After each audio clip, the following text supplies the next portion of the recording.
my channel. In this video I will show you how to debloat Windows 11 safely and improve speed, performance and battery life.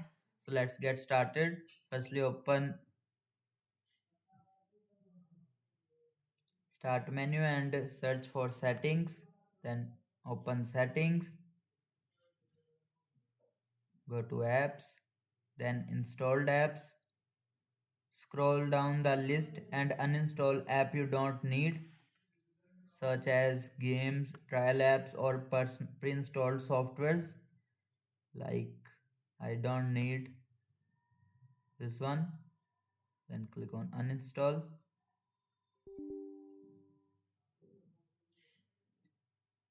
Next is disable startup apps.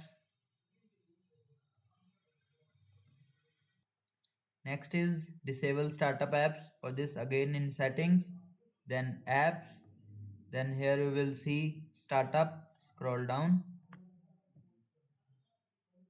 click on startup. Turn off apps you don't want launching at startup. This help your PC boot faster. For example, I will be turn off this.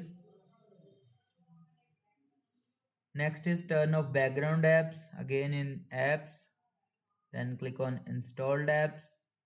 Here you will see all the apps. You can select any of the app, click on three dots, click on advanced options,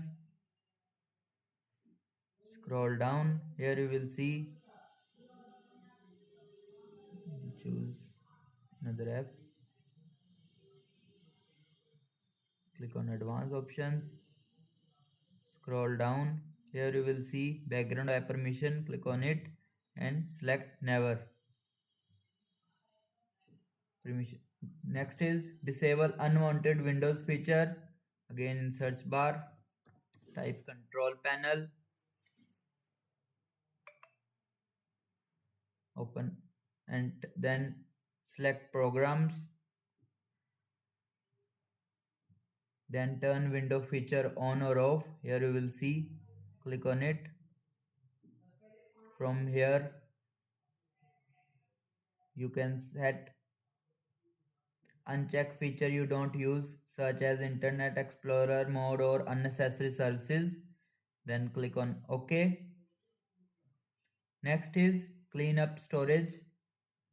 Again we are going to settings, then click on system, then scroll down, click on storage, scroll down. Here you will see storage sense, tap to enable it. It will automatically remove temporary files and free up space. And that's it. Your Windows 11 system is now cleaner, faster and more efficient. If this video helped you, don't forget to like, share and subscribe for more Windows tips. Thanks for watching.